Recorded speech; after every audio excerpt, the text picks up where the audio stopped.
إن الحمد لله نحمده ونستعينه ونستغفره ونؤمن به ونتوكل عليه ونعوذ بالله من شرور أنفسنا ومن سيئات أعمالنا من يهده الله فلا مضل له ومن يضلله فلا هادي له وأشهد أن لا إله إلا الله وحده لا شريك له وأشهد أن محمدا عبده ورسوله بلغ الرسالة وأدى الأمانة ونصح الأمة وجاهد في الله حق جهاده اللهم صل على محمد وعلى آل محمد كما صليت على إبراهيم وعلى آل إبراهيم إنك حميد مجيد اللهم بارك على محمد وعلى آل محمد كما باركت على إبراهيم وعلى آل إبراهيم إنك حميد مجيد أما بعد فقد قال الله تعالى في القرآن الكريم أعوذ بالله من الشيطان الرجيم بسم الله الرحمن الرحيم الذي خلق الموت والحياة ليبلوكم أيكم أحسن عملا وهو العزيز الغفور صدق الله العليم. அளவற்ற அருளாளன் நிகரற்ற அன்பாளன் அல்லாஹ் சுப்ஹானஹு வ தஆலாவின் திருப்பெயர் கொண்டு ஆரம்பம் செய்கின்றேன். புகழனைத்தும் அந்த வல்ல நாயனுக்கு உரியதாகும். அல்ஹம்துலில்லாஹ். அவன் தனித்தவன், ஏகன், இணை துணை அற்றவன் என்று சாட்சியம் கூறி அல்லாஹு தஆலாவின் திருத்தூதர் முஹம்மது முஸ்தபா ஸல்லல்லாஹு அலைஹி வஸல்லம் அவனுடைய உண்மையான அடியாரும் இறுதி தூதருமாக இருக்கிறார்கள் என்று சாட்சி பகருகின்றேன். அல்லாஹு தஆலாவினுடைய சாந்தியும் சமாதானமும் அவனது அன்பும் அருளும் அல்லாஹுடைய இறுதி தூதர் முஹம்மது ஸல்லல்லாஹு அலைஹி வஸல்லம் அவர்கள் மீதும் அவர்களது குடும்பத்தார்கள், கிளையார்கள், தோழர்கள், அன்னாரது வழி நின்று வாழ்ந்து மறைந்த ஸலஃபு ஸாலிஹீன்கள், இன்று வரை அவர் வழி துயருகின்ற மக்கள், இனிவரும் காலங்களிலும் உள தூய்மையோடு நபி வழியில் தொடர்ந்து பயணிக்க இருக்கின்ற அனைத்து நல்லுள்ளங்கள் மீதும் உண்டாவதாக. அன்புக்குரியவர்களே, அல்லாஹ்வின் நல்லடியார்களே, அல்லாஹு சுப்ஹானஹு வ தஆலா இந்த மனித இனத்தின் வரலாற்றை ஆரம்பித்த நாளில் இருந்து முழு மனித சமுதாயத்தை நோக்கி இறை தூதர்கள் மூலமாக சொன்ன ஒரே உபதேசம் அனித்தகுல்லாஹ், அல்லாஹ்வை பயந்து கொள்ளுங்கள். அந்த உபதேசத்தை முதலாவதாக எனக்கும் அடுத்ததாக உங்களுக்கும் ஞாபகப்படுத்திக் கொள்கிறேன். அல்லாஹு தஆலா இட்ட கட்டளைகளை முடிந்தவரை நிறைவேற்றி அவன் தடுத்தவைகளை முழுமையாக தவிர்த்து வாழுமாறு அன்பு கட்டளை பிறப்பிக்கின்றேன். அன்புக்குரியவர்களே, கண்ணியத்துக்குரிய நல்லடியார்களே, அல்லாஹு சுப்ஹானஹு வ தஆலா எங்களுக்கு பெருமதியான ஒரு வாழ்க்கையை தந்திருக்கிறான். அந்த வாழ்க்கையை அல்லாஹு சுப்ஹானஹு வ தஆலா மரணத்தின் மூலம் முடித்து வைக்கின்றான். எனவே ஒரு மனிதனுடைய பிறப்புக்கும் இறப்புக்கும் இடைப்பட்ட இந்த வாழ்க்கை பெருமதியானது. அந்த வாழ்க்கை ஏன் எங்களுக்கு தரப்பட்டிருக்கிறது? அல்லாஹு சுப்ஹானஹு வ தஆலா இதை அல் குர்ஆனில் அழகாக எங்களுக்கு குறிப்பிட்டு சொல்கின்றான். அல்லதி ஹலக்கல் மௌத வல் ஹயாத லியப்லுவக்கும் அய்யுக்கும் அஹ்ஸனு அமலா. அவன் தான் மௌத்தையும் ஹயாத்தையும் படைத்தான், உங்களில் மிக அழகாக செயல்படுகின்றவர் யார் என்பதை சோதித்து அறிந்து கொள்வதற்காக. வஹுவல் அஸீஸுல் கஃபூர், அவன் வல்லமை மிக்கவன், பிழைகளை, தவறுகளை, பாவங்களை அதிகம் மன்னிப்பவன். மதிப்புக்குரியவர்களே, அல்லாஹு சுப்ஹானஹு வ தஆலா தான் எங்களுக்கு எல்லாவற்றையும் தந்தவன். நாங்கள் புறக்கண்ணுக்கு எதுவெல்லாம் தென்படுகிறதோ அதனை பார்த்து பழகியவர்கள், அதனால் நாங்கள் ஏமாந்து போனவர்கள். எல்லாமே எங்களுக்கு சொந்தம் என்று சொந்தம் கொண்டாடுகிறோம். என்னுடைய உடல் உறுப்புகள், என்னுடைய உயிர், என்னுடைய சொத்து பத்து, என்னுடைய பிள்ளைகள் என்று என்னுடையது என்னுடையது அல்லது எங்களுடையது எங்களுடையது என்று சொல்லி பழகிவிட்டோம். ஆனால் அல்லாஹு தஆலா தான் அனைத்தையும் தந்தான் என்று குர்ஆன் குறிப்பிடுகிறது. வஆதாகுமுல்லாஹு மின் குல்லி மா சஅல்துமூஹ், நீங்கள் கேட்டதையெல்லாம் உங்களுக்கு அவன்தான் தந்தான் என்று குர்ஆன் குறிப்பிடுகிறது. எனவே அவன் தந்தவற்றை தற்காலிகமாக பரிபாலனம் செய்கின்ற பொறுப்பு தான் எங்களுக்கு உரியது. அது எங்களுடைய உடலாக இருக்கலாம், உயிராக இருக்கலாம், சொத்து செல்வமாக இருக்கலாம். எனவே தற்காலிக பரிபாலகர்களாக நாங்கள் இருக்கிறோம் என்பதை நாங்கள் மறந்துவிடக் கூடாது. எனவே அல்லாஹு சுப்ஹானஹு வ தஆலா தந்த இந்த உயிர், இந்த வாழ்க்கை எங்களுக்கு சொந்தமானதல்ல, அவன் தந்தது. எனவே அல்லாஹுடைய தூதர் ஸல்லல்லாஹு அலைஹி வஸல்லம் அவர்கள் இந்த வாழ்வை நீங்கள் சிறப்பாக பயன்படுத்திக் கொள்ளுங்கள் என்று சொல்கிறார்கள். வாழுங்கள் என்று சொல்கிறார்கள், வாழ்ந்து முடியுங்கள் என்று சொல்கிறார்கள். வாழுங்கள் என்று சொல்வதை விட வாழ்ந்து முடிக்க வேண்டும். எனவே எங்களுக்கு சில நேரம் ஒரு அதிர்ச்சி செய்தியாக இருக்க முடியும். எப்பவுமே நாங்க மௌத்தை பத்தி தான் அதிகமாக பேச கேள்விப்படுறோம். மரணத்தை அஞ்சிக் கொள்ளுங்கள் என்றெல்லாம் நாங்கள் கேட்கின்றோம். அந்த மரணத்தை அல்லாஹ்வுடைய தூதர் முதலாவது சொல்லித் தருகிறார்கள், நீங்க ஆசை வைக்க வேணாம், மௌத்தை விரும்பி நீங்க ஏற்றுக்கொள்ள வேணாம். ஏன் என்று சொன்னால் மௌத்து வந்தா உங்களுடைய பெருமதியான இந்த வாழ்க்கை முடிந்து விடும், உங்களுடைய செயல்பாடுகள் எல்லாம் முடிந்து விடும். அல்லாஹ்வுடைய தூதர் சொல்றாங்க, லா யதமன்ன அஹதகுமுல் மௌத், உங்களில் ஒருவர் மரணத்தை விரும்ப வேண்டாம்.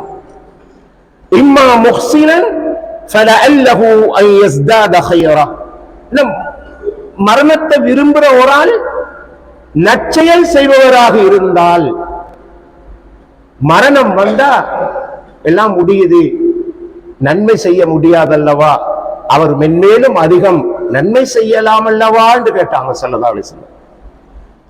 நல்ல மனிதர் கூட மரணத்தை விரும்புவானாம். நல்ல மனிதர் விரும்பினா அவர் எல்லா செயலும் முடியுது மௌத்தோட. எனவே நல்ல செயலை செய்வதற்கு உங்களுக்கு ஒரு சந்தர்ப்பம் தரப்பட்டிருக்கிறது. மௌத்தை விரும்பவானது தான் முதல்ல சொல்றாங்க. இஸ்லாத்துல கொலை ஹராம், தற்கொலை ஹராம். வலா துல்கு பிஐதீக்கும் இலா தஹ்லுகா, சூரத்துல் பக்கரா அல்லாஹ் சொல்றான், உங்களை நீங்கள் அழித்துக் கொள்ள வேண்டாம், நீங்கள் உங்களை கொலை செஞ்சு கொள்ளாதீங்க. ஏன்? உங்களுக்கு எந்த உரிமையும் கிடையாது. ஏன்? உங்களுடைய உயிர் உங்களுக்கு உள்ளது இல்ல, அல்லாஹ் தந்தது. எனவே அந்த உயிரை இந்த உலகத்துல முடிச்சு வைக்கிறது தான் மவுத். எனவே நல்ல மனிதன் அதிகமாக நன்மை செய்யலாம் அல்லவா, எனவே அந்த மனிதன் விரும்பவானா மௌத்தை. வைமா முஸீஅன் ஃபலஅல்லஹு அன் யஸ்தஅதிப, அந்த மௌத்தை விரும்புறால் கெட்ட ஆளா இருந்தால் அவர் விரும்பக்கூடாது. கெட்டாள்ண்டா என்ன? உலகத்திலேயே இருப்பானே, பூமிக்கு சுமையாமையே இருக்கணும் அந்த பாவி, அந்த குற்றவாளி மௌத்தாகி போக வேண்டியதானே என்றால் நாம நினைப்போம். அல்லாஹ்வுடைய தூதர் சொல்றாங்க, தீச்செயல் செய்பவன் கூட விரும்ப வேண்டாம். ஏனென்றால் அவன் தௌபா செய்து அல்லாஹ்வை திருப்திப்படுத்தலாம் அல்லவா. இந்த ஹதீஸ் சஹீஹ் புகாரில வரும். ஃபிரௌனுக்கு அல்லாஹ் தஆலா அவகாசம் கொடுத்தார். ஆனா அவன் அந்த அவகாசத்தை பயன்படுத்தாம உயிர் தொண்டைக்குழிய அடையிற நேரம் சொன்னா, நான் மூசா ஹாரூன் ரப்பை ஈமான் கொண்டேன். அப்ப அல்லாஹ் கேட்டான், ஆன் இப்போதான் உனக்கு ஞானம் பிறந்தது, உயிர் தொண்டைக்குழி அடைந்து விட்டால் தௌபா ஏற்றுக்கொள்ளப்பட மாட்டாது. ரசூலுல்லாஹ் சொன்னாங்க, இன்னல்லாஹ யக்பலு தௌபத்தல் அப்தி மா லம் யுகர்கிர், ஒரு அடியானுடைய தௌபாவை அல்லாஹ் ஏற்றுக்கொள்கிறான். அதுக்கு டெட்லைன் இருக்குது. தௌபாவுக்கு டெட்லைன். என்ன டெட்லைன்? கடைசி தேதி என்ன? உயிர் தொண்டைக்குழியை அடையாமல் இருக்கும் எல்லாம், உயிர் தொண்டைக்குழியை அடையாமல் இருக்கும் காலம் எல்லாம். என்ற சொல்ல இந்த ஹதீஸ்ல பாவிச்சுக்கிறாங்க. என்று சொல்ற நேரம் எங்களுக்கு நல்லா விளங்குது, ஏதோ ஒரு சத்தத்தை சொல்றாங்க, சளி அடைக்கிற சத்தம். மூத்தவங்களுக்கு தெரியும், சக்கராத்தகாலுக்கு முன்னுக்க மௌத்தாரோட தொண்டையில கரகரன்னு சத்தம்னு கேட்கும், அந்த சொல்லத்தான் பாவிச்சாங்க. எனவே ஒரு மனுஷன் அதுக்கு முந்தி பாவம் செய்யறவன் கூட மௌத்தை விரும்பக்கூடாது. ஏன்? இந்த தொண்டைக்குழி அடைகிறதுக்கு முன்னா ரப்பி குஃபிர்லி என்று சொன்னா போதும், மாஷா அல்லாஹ், ரப்பே என்ன மன்னிச்சு கொள். வாழ்க்கையில அல்லாஹ் ரசூலை பத்தி எந்த அக்கறையும் இல்லாம வாழ்ந்தவன். அவன் பள்ளி பக்கம் வார இல்லை, சொல்லுவாங்களே நம்ம ஊர்ல மலைக்கு கூட ஒதுங்க மாட்டாங்க பள்ளிக்கு, அப்படியான மனிதனை கூட அல்லாஹ் மன்னிக்க காத்திருக்கிறான். ஃபிரௌன் அவனுடைய உயிர் தொண்டைக்குழியை அடைவதற்கு முன்னால் ஈமான் கொண்டிருந்தால் நிச்சயமாக சத்தியமாக அந்த ஃபிரௌனை கூட அல்லாஹ் மன்னித்திருப்பான். எனவே ரெண்டு சாராரும் மரணத்தை விரும்ப வேண்டாம். மரணம் இந்த உலகம் என்னும் செயல்களத்தை முடித்து வைக்கிறது என்று ஸல்லல்லாஹு அலைஹி வஸல்லம் சொன்னாங்க. எனவே தான் நான் சொன்ன மாதிரி யாரையும் கொலை செய்ய இயலாது, தற்கொலை செய்ய முடியாது. வாழ்க்கையிலே விரக்தி அடைந்து நிராசை அடைந்து வாழ்ந்தது போதும் வாப்பா நான் போய் சேர போறேன் ஒரு ஆள் தற்கொலை செய்ய இயலாது. பெருமதியான வாழ்க்கை இது அல்லாஹ் தந்திருக்க, நீங்க செயல்படுறதுக்கா. சரி, இது முதலாவது கட்டம். மௌத்தை நாங்க விரும்பக்கூடாது, சர்வசாதாரணமா விரும்பக்கூடாது. ஆரோக்கியமா இருக்கிறோம், நடமாடுறோம், அமல் இபாதத் செய்யறோம். இந்த நேரத்தில் எந்த வகையிலும் மரணம் பற்றிய பயம் மூமினுக்கு இருக்கிறது, ஈமான் அடையாளம், அது சரி. ஆனா அதை விரும்பி ஏற்றுக்கொள்ளவானாண்டு அல்லாஹ்வுடைய தூதர் சொல்றான். இரண்டாவது கட்டம் ஒன்று இருக்குது. அந்த இரண்டாவது கட்டம் சில நேரம் எங்களுக்கு நியாயமா படும். அது என்ன கட்டம் என்று சொன்னா, வாழ்க்கையிலே இனி அவர் எல்லா கஷ்டத்தையும் பட்டுட்டார், அவருக்கு எல்லா முசீபத்தும் வந்துச்சு, நோய் வந்தது, வறுமை வந்தது, கடன் பட்டார், அப்படி இப்படி இப்படி. இனி அவர் வாழ்க்கையிலே துவண்டு போய் விரும்பி என்ன செய்கிறார்? யா அல்லாஹ் என்ன மௌத்தாக்கி போடு என்று கூட கேட்க கூடாது என்று ஸல்லல்லாஹு அலைஹி வஸல்லம் சொன்னாங்க. நல்லா விளங்கிக் கொள்ளணும். நிச்சயமா நியாயமா படுத்தானே, கேட்கத்தானே வேணும். 5-6 வருஷமா படுக்கையில் நானும் கஷ்டப்படுறேன், என்ன பிள்ளை குட்டிகளும் கஷ்டப்படுறாங்க, என்ன தூக்கிட்டு போறாங்க, அங்க கொண்டு போறாங்க, இந்த ஆஸ்பத்திரி கொண்டு போறாங்க, அங்க போறாங்க. யா ரப்போ என்ன மௌத்தாக்கி போட்டு கூட கேட்க வேண்டாம், அதுக்கு கூட உங்களுக்கு அனுமதி இல்லை. ஸல்லல்லாஹு அலைஹி வஸல்லம் சொல்றாங்க, லா யதமன்னயன்ன அஹதுகுமுல் மௌத், உங்கள ஒருவர் மரணத்தை விரும்ப வேண்டாம்.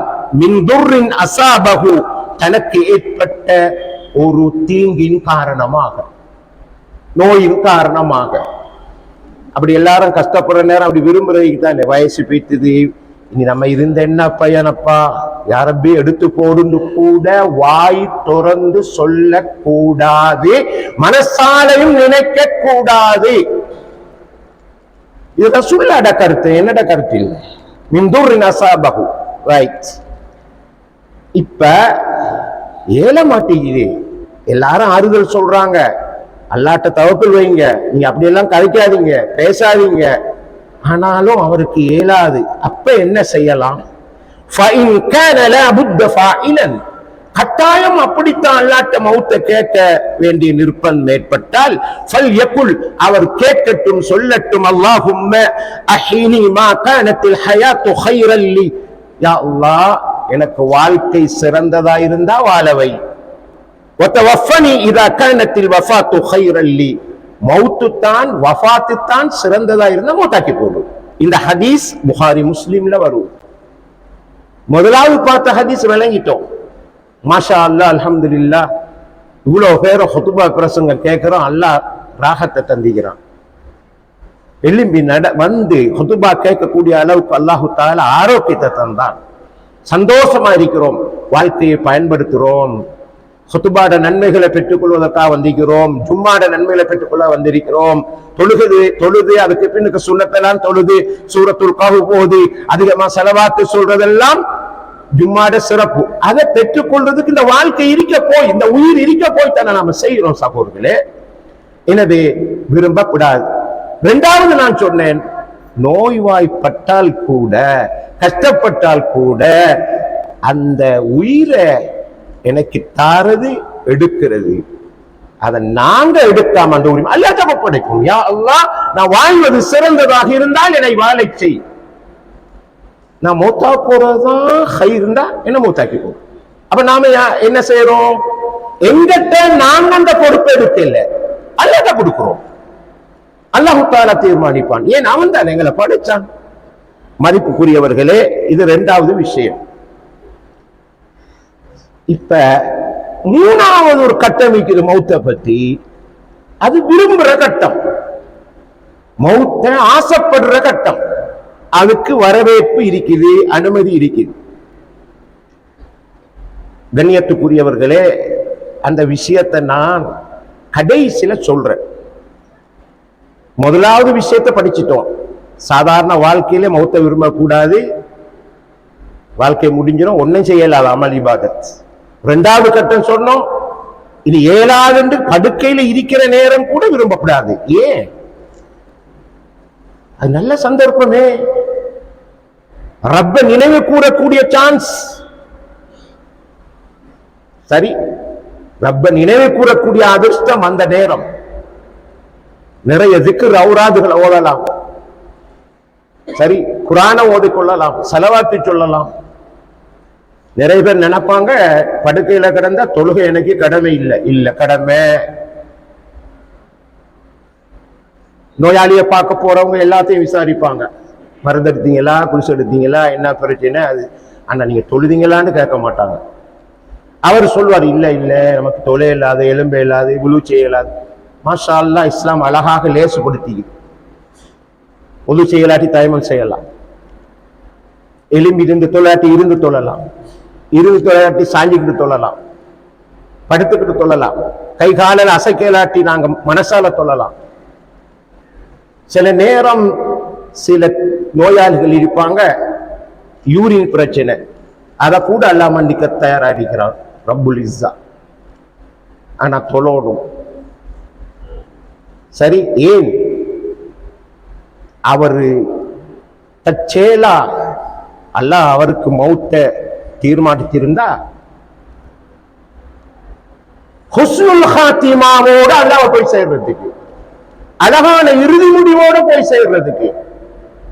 அப்படி இருக்கிறவங்களுக்கு சகோதரர்களே, சுய சிந்தனை இருக்கும் என்றால் தொழுக கடமை. நினைப்பில்லை, கடமை இல்லை. சுய சிந்தனை இருந்தா, நினைவு இருந்தா கடமை. அப்படி இருக்கிற நேரம் அவர் ஒரு பெரிய துவாவை ஓத இயலாது.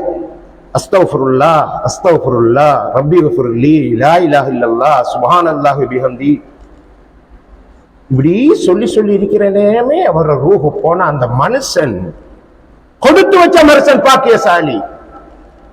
எனவே கண்ணியத்துக்குரியவர்களே, அது மௌத்த விரும்புற கட்டம் ஒன்று வரும். சரி, அந்த நிமிஷத்தில் அவர் இந்த உலகத்தில் இருக்க விரும்ப மாட்டார். ரப்பே நான் ஒன்ன வந்து அடைஞ்சிடணும், எல்லாத்தையும் காட்டி போடுவானே அந்த மூமினுக்கெல்லாம். ஆகவே அந்த ஹதீஸ கடைசியில சொல்றேன். இப்ப சகோதரர்களே, இந்த நமக்கு விளங்கிட்டு நாங்க அமல செய்யணும். மௌத்த விரும்பக்கூடாது, என்ன வாழணும். வாழ்றா என்ன அர்த்தம்? மாஷா அல்லாஹ், அல்லாஹ் சான்ஸ் தந்துட்டான், இனிமே இல்லைன்னு சுகமா மூழ்கிறதா உலகத்துல? சரி, அல்லாஹு தஆலா ஒரு 5-6 வருஷம் படுக்கையில் இருந்த மனுஷனை தூக்கி நிறுத்திட்டான்னு வைப்போம். அவர் என்ன நினைக்கணும் தெரியுமா? ரப்புல் இஸ்ஸா எனக்கு அதிர்ஷ்டம் தந்துட்டான், சந்தர்ப்பம் தந்துட்டான், மென்மேலும் பாவம் செய்யறதுக்கு சான்ஸ தந்தாண்டா நினைக்கணும். அப்படியா நினைக்கிறது? அது ஹராமான நினைப்பு இல்ல. வாழும் காலம், இன்னும் கொஞ்சம் காலம் வாழ்ற நேரம் எனக்கு நல்ல முடிவு வரணும் என்கிறதுக்காக அல்லாஹ் தந்த அதிர்ஷ்டம், சான்ஸ், சந்தர்ப்பம், அவ்வளவுதான். அதிர்ஷ்டம், சான்ஸ் தந்திக்கிறான், சலுகை தந்திக்கிறான், சந்தர்ப்பத்தை தந்திக்கிறான். அப்படிதான் நினைக்கணும். அல்லாஹ் சுப்ஹானஹு வ தஆலா பெரிய ஒரு நோயிலிருந்து காப்பாற்றினான். இந்த காலத்துல எல்லாம் இந்த ஹார்ட் வருத்தம், கிட்னி ட்ரபிள், அப்படி இப்படி எல்லாம் இருக்குது. அல்லாஹு தாலாவுடைய கதிரால ஒரு ஆள் சுகம் பெற்றுட்டார் அந்த மாதிரி நோயிலிருந்து. அவர் என்ன நினைக்கணும்? ரப்ப யா ரப்பி லக்கல் ஹம்து வ லக்கல் ஷுக்ர், உனக்கு அனைத்து புகழும் நன்றி அனைத்தும். ஏண்டா எனக்கு நீ சொன்னியே மிக அழகாக செயல்படுவர் யார் என்பதை அறிந்து கொள்வதற்காகத்தான் ஹயாத்தையும் மௌத்தையும் தந்தேன். அதுக்கு சான்ஸ் இருக்கிறார் ரப்பு, நான் இனிமேல் நல்லதா செய்வேன். ஆகவே இந்த வாழ்க்கையை அலங்கரிச்சு கொள்வோம். இறுதி மூச்சு வரைக்கும் அலங்கரிக்கிறது. எப்படி அலங்கரிக்க போறோம்? ஒன்று அமல் இபாதத், தனிப்பட்ட அமல் இபாதத். அதை நான் உங்களுக்கு சொல்லித்தர வேண்டிய அவசியம் இல்லை, எல்லாருக்கும் நன்றாக தெரியும். ஃபர்லான தொழுக, சுன்னத்தான தொழுக, தஹஜ்ஜுத் தொழுக, வித்ரு தொழுக, துஹா தொழுக, குர்ஆன் ஓதுற, திக்ர், ஃபிக்ர், ஷுக்ர் எல்லாமே அமல் இபாதத். இது நாங்க அல்லாஹ் கட்டளையிட்டு இருக்கிறான். அல்லாஹ்வை நெருங்குறதுக்கு, எங்களோட உள்ளத்தை சுத்தப்படுத்துறதுக்கு நாங்க செய்யறோம். இது எல்லாரும் செய்வோம். இதுல எந்த கருத்து வேறுபாடும் இல்லை. இப்படி செஞ்சு கொண்டிருக்கிற நேரம் மௌத்து வந்தாலும் அவர் ஹுஸ்னுல் ஹாத்திமா. இரண்டாவது இன்னொரு அமல் இருக்கிறது சகோதரர்களே, அது எங்களோட குடும்பத்துக்காக செய்யற அமல். என்ன அமல்? எங்களோட பிள்ளைகளை பரிபாலிக்கிறது, பயிற்றுவிக்கிறது, கணவன் மனைவி உறவை சீராக்கி கொள்றது, இரத்த உறவுகளை சீராக்கி கொள்றது. இது அதுவும் நாங்க படிச்சுக்கிட்டு இருக்கிறோம், விளங்கிக்கிட்டு இருக்கிறோம். மூன்றாவது நம்ம வாழ்ற சமூகத்துக்கு செய்யற கடமை. நாலாவது நாங்க வாழ்ற நாட்டுக்கு செய்யற கடமை. இதான் வாழ்க்கையை அலங்கரிக்கிறது. இப்படி நாங்க வாழ்ற நேரம் எங்கட இறுதி மூச்சோட எங்கட அமல் இபாதத்துல முடியும். சரி, ஆனா நாங்க இன்னொரு அமல் இபாதத்தை மௌத்துக்கு முன்னுக்கு செய்ய வேண்டி இருக்குது. அது என்னன்னு சொன்னா, அது எங்களுடைய மன்னரை வாழ்க்கைக்கு தொடர்ந்தும் வரக்கூடிய அமல். தொழுக, நோன்பு, ஜக்காத், ஹஜ்ஜி, உம்ரா, திக்ர், தௌபா எல்லாம் முடியும் இறுதி மூச்சோட. நாங்க எவ்வளவு கஷ்டப்பட்டு செய்யறோமோ அந்த அளவுக்கு எல்லாம் நன்மையை தருவான் இஹ்லாஸோட. இரண்டாவது மன்னரைக்கு வர வேண்டியது. இதை நாம மார்க்க எங்களுக்கு சொல்லி தந்திருக்கிறது. பெயர் சதக்கத்தும் ஜாரியா, நிலையான தர்மம். மார்க்கம் எங்களுக்கு சொல்லி தந்திருக்கிறது. சமூகத்துக்காக தண்ட சொத்தை வக்குஃபு செய்யறது, வக்குஃபு சொத்துக்கள் வக்குஃபு செய்யறது. அல்லாஹ் தஆலா சொல்றான், இன்னா நஹ்னு நுஹ்யில் மௌத்தா, மறுமையில் மரணித்தவர்களை உயிர்ப்பிப்போம். உயிர்ப்பிக்கிற நேரம் அவங்களோட அமல்ட சார்ட் கொடுப்போம். அவங்க செஞ்ச அமல்ட லிஸ்ட்.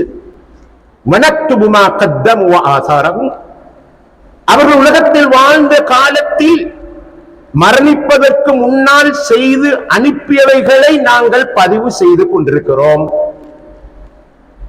அவர்கள் அடையாளமாக விட்டு வந்ததையும் பதிவு செய்கிறோம். அது அடையாளமா விட்டு வந்தது அதுதான் எங்கட பேர்ல எங்கட சொந்த பந்தங்கள் நிலையான தர்மம் செஞ்சு அனுப்பிப்பாங்க. அல்லது நாங்க மூத்தா போறதுக்கு முன்னுக்க இந்த சமூகத்துக்காக செஞ்சுட்டு போனது. அதான் அந்த அடையாளம். அந்த அடையாளத்தை விட்டுட்டு நாங்க மௌத்தா போவோம். நம்ம எல்லாருமே இதுல சரியா இருக்கிறோம்.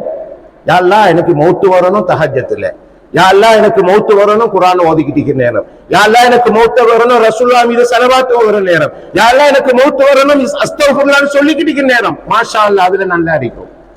ஆனா நம்மள சூழ உள்ள மக்களுக்கு ஒரு உதவி செஞ்சு கொண்டு, மனிதநேய உதவி செஞ்சு கொண்டு, சரி இந்த சமூகம் வாழ்வதற்கான ஏற்பாடுகளை செய்து கொண்ட நிலையிலே ஒரு ஆளுக்கு மௌத்து வந்தா ஏன் அதனை நாங்கள் ஹுஸ்னுல் ஹாத்திமாவாக நினைக்க மாட்டேங்கிறோம்? அன்பின் இஸ்லாமிய சகோதரர்களே, பள்ளிவாசலுக்கு போனாங்க, உது செஞ்சாங்க, செவத்தை புடிச்சு போனாங்க, தொழுதுட்டு சாஞ்சாங்க, வஃபாத் ஆயிட்டாங்களாமே. யாராவது மௌத்தா போனா கதைக்கிறோம். 3:30 மணிக்கு பள்ளிக்கு போனாங்களாம், தஹஜ்ஜுத் தொழுகை கெடுக்கலையா, ரெடி ஆகினாங்களாம், மௌத்தா ஆயிட்டாங்களாம். நல்ல ஒரு எப்படி மௌத்து வந்திக்குது, சுப்ஹானல்லாஹ். ஆனா யோசிச்சு பார்ப்போம், இந்த சமூகத்தினுடைய ஒரு கல்வி மறுமலர்ச்சிக்காக பாடுபட்டு எத்தனையோ மாணவர்களை உருவாக்கிய ஒரு மனிதர். இந்த சமூகம் அந்த துறையிலே எழுச்சி பெற வேண்டும் என்பதற்காக நூல்களை எழுதிய ஒரு எழுத்தாளர், ஒரு அறிஞர். அவருடைய வாழ்க்கையை அதற்காக கழிச்சு தொலைச்ச மனுஷன் மூத்தாயிட்டாருண்டா என்ன? சரி, மூத்தாயிட்டாராமே, அவ்வளவுதான். சரி, ஒரு கடைக்காரர் அவரை பார்த்த ஊர் சொல்லும், இந்த மனுஷனுக்கு ஒரே கடை தான், பள்ளிக்கு போவார், கடையில கொண்டுவார், அப்படியெல்லாம் முடிவெடுத்துறாருங்க. ஆனா அந்த வீட்டுக்கு ஹலாலா சோறு போட்ட மனிதன், அவரை சூழ ஹராமான சம்பாத்தியங்கள் உழைப்புகள் நடந்து கொண்டிருந்த பொழுதிலும் கூட தண்டன் நெஞ்சிலே வச்ச வைராக்கியம், ஹலாலா உழைச்சு சாப்பாடு போடணும் என்கிறதுக்காக அந்த மனிதன் அதிலே குறியா இருந்தார். சகோதரர்களே, இதெல்லாம் அறச்செயல் இல்லையா? அறச்செயலா நாங்க அலங்கரிக்கணும். சேர் ஆபீஸ்ல மௌத்தா போனா, ஸ்கூல் ஆபீஸ்ல மௌத்தா போனா கதைக்க மாட்டோம்.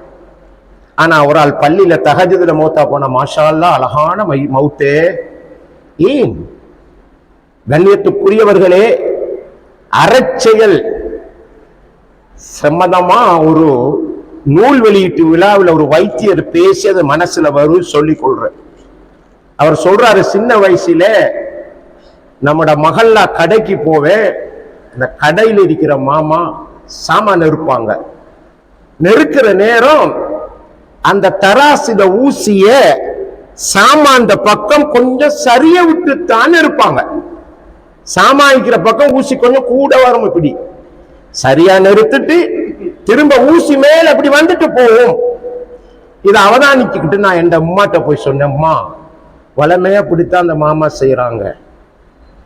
அதுக்கு அந்த அம்மா எனக்கு சொன்னாங்க, அதான் வாப்பா கபருக்கு வாரது, கபருக்கு வார அதுதான். ஏன் அந்த மனுஷன் பிசினஸ்ல தாராளத்தன்மையோடு நடந்த ஒரு விஷயம். இப்படியான ஒரு மனிதன், அவனுக்கு ஒரு நல்ல முடிவு கடையில வந்தா ஏன் நாங்க அதுக்கு ஹுஸ்னுல் ஹாத்திமான்னு சொல்ல மறுக்கிறோம்? யோசிக்கணும். ஒரு மரத்தை ஒரு மனுஷன் நட்டுறான், வீட்டுல, ஸ்கூல்ல, மதரசால, தெருவுல, அது கனி தராட்டியும் பரவாயில்லை, 4 பேர் நின்று நிழல்ல வெயில் காலத்துல நிக்கணும். அந்த அவங்க நின்று நின்று நிழல் பெறுற நேரமெல்லாம் என்னோட கபருக்கு அந்த நன்மை வரணும் நட்டுனா, அப்படி நட்டுற நிலையிலே ஒரு ஹுஸ்னுல் ஹாத்திமா வந்தா அது ஹுஸ்னு இறுதி முடிவு இல்லையா? நல்ல முடிவு இல்லையா? யோசிச்சு பாருங்க போகும். எனவே அல்லாஹு சுப்ஹானஹு வ தஆலா வாழ்க்கையை அறச்செயலால் அழகுபடுத்த சொல்றான். இப்படித்தான்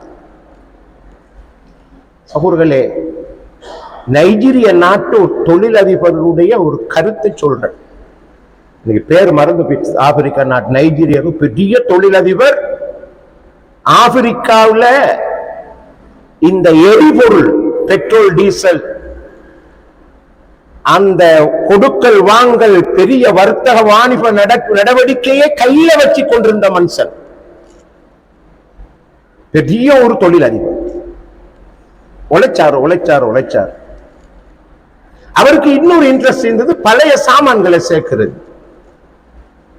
உழைச்சு பெரிய ஒரு பொஸ், பெரிய ஆள். ஆனா மனசுல நிம்மதி இல்லை. பழைய சாமான சேர்த்து பார்த்தாரு, அதுலயும் நிம்மதி இல்லை. இப்படி 1, 2, 3 செஞ்சு பார்த்தாரு. இந்த சந்தர்ப்பத்தில் அவர நண்பர் சந்திச்சு சொல்றாரு, 200 மாற்றுத்திறனாளிகள் இருக்கிறார்கள். இது FB-ல வந்தது. ஒரு பழைய கதையத்தான் புதுசா சொல்றேன் உங்களுக்கு. அவங்களுக்கு உங்களால வீல் சேர் வாங்கி கொடுக்கலுமா? ஓன்னு சொன்னார். வாங்கி கொடுத்து போட்டு சொன்னார். இவர் சொன்னார், நீங்க வந்து உங்களோட கையால பிள்ளைகளுக்கு கொடுங்க, நான் வரமாட்டேன்.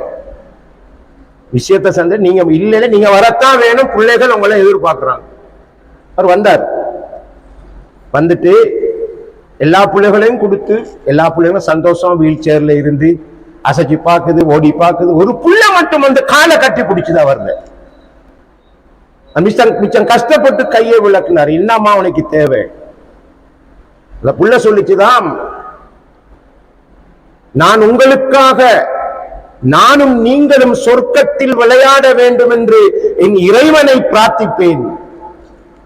நீங்களும் நானும் சொர்க்கத்தில் விளையாடணும் என்று இறைவனை பிரார்த்திப்பேன் என்று சொல்லிவிட்டு ஓடி போய் தனது அந்த சக்கர நாற்காலியில் உயர்ந்தது என்று அந்த FB கதை முடியுது. அப்ப அவர் சொன்னாரு, அந்த நாள் தான் எனக்கு நிம்மதி ஊக்கெடுத்த நாள். இது ஒரு கதை. இது புகாரி முஸ்லீம்ல வந்தது இல்லை, உலகத்தில் நடந்தது. ஆகவே இந்த வகையில் சகோதரர்களே, சமூகத்தில் பிரச்சனைகள் அதிகரிக்க அதிகரிக்க அதிகரிக்க சமூக சேவைகளும் புது வடிவம் பெறும், சமூக பணிகளும் புது வடிவம் பெறும். இங்க இருக்கிற 70 வயதை தாண்டியவர்கள் அவங்களோட சமூகத்தில் அந்த காலத்துல சமூக சேவை செஞ்சிப்பாங்க, வித்தியாசம். இப்ப அப்படி இல்லை.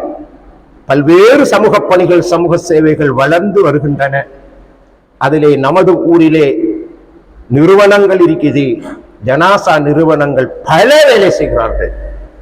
பலது, அந்த பலதுல ஒன்று இருக்குது புத்தளம் ஜனாசா நலன்புரி அமைப்பு.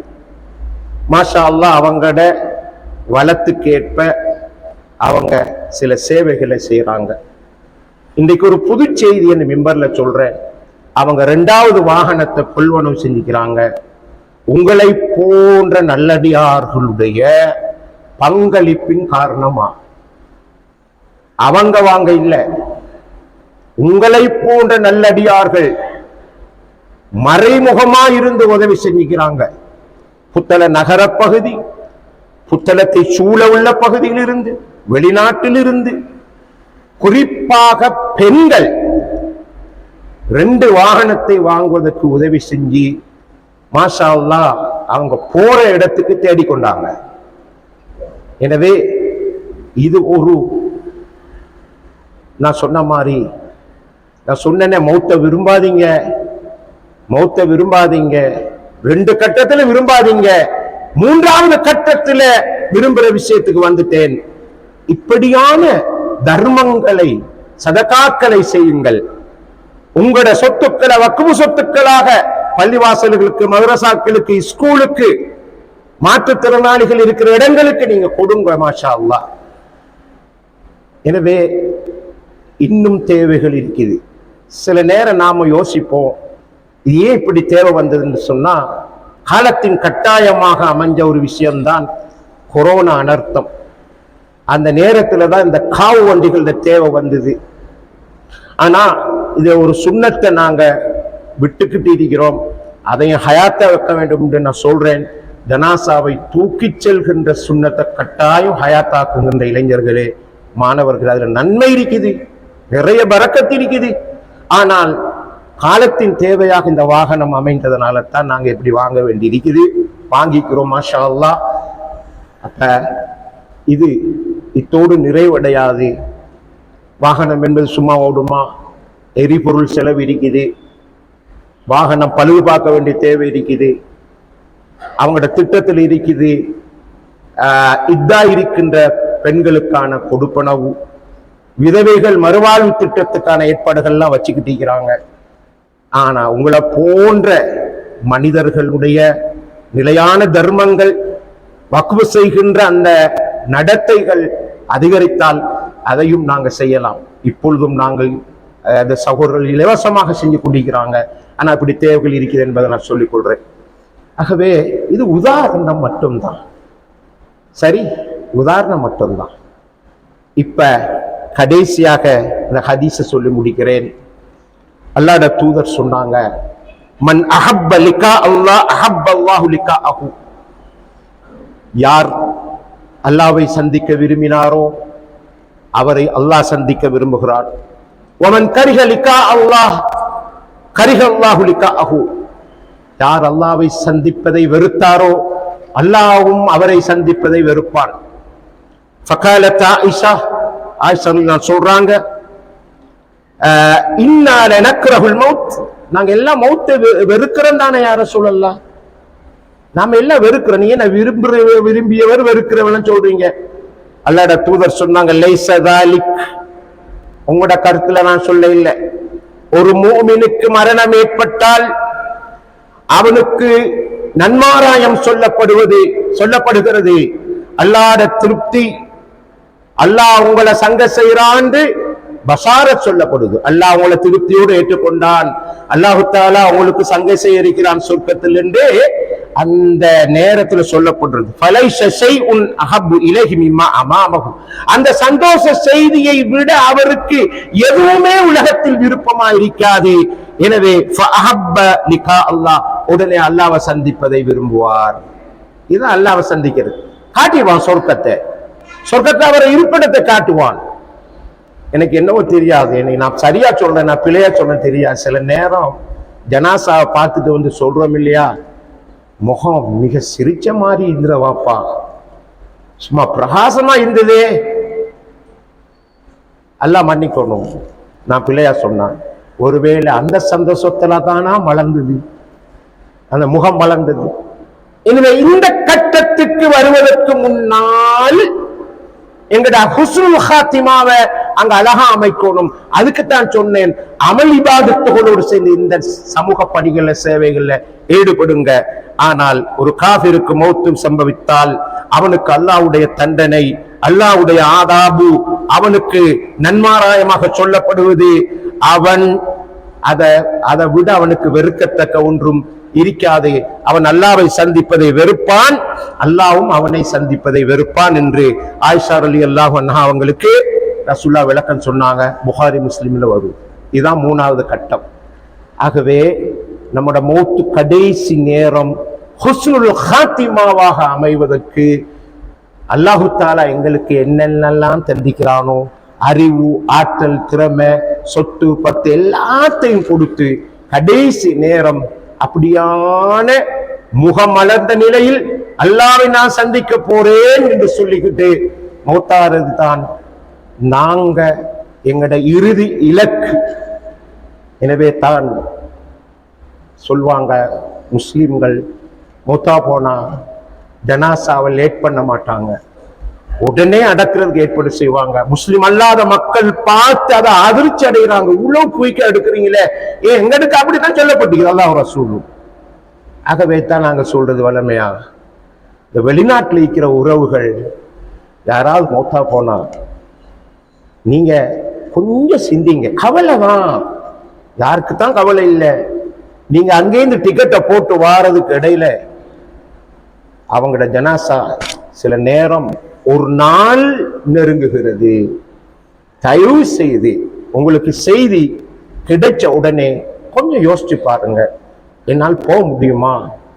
பாப்பாவோ சாச்சாவோ பெரியப்பாவோ மாமாவோ மாமியோ யாரோ மொத்தா இவ்வளவு நேரமாச்சே, என்னால தற்செயல அந்த உறவு அல்லாஹ்வை சந்திப்பதை விரும்புகின்ற ஒரு ஆத்மாவிலிருந்து மௌத்தா போனால் எங்கட லேட்டால நாங்க அந்த அல்லாஹ்ட்ட அவரை அனுப்புறதுக்கு லேட் பண்றோம்.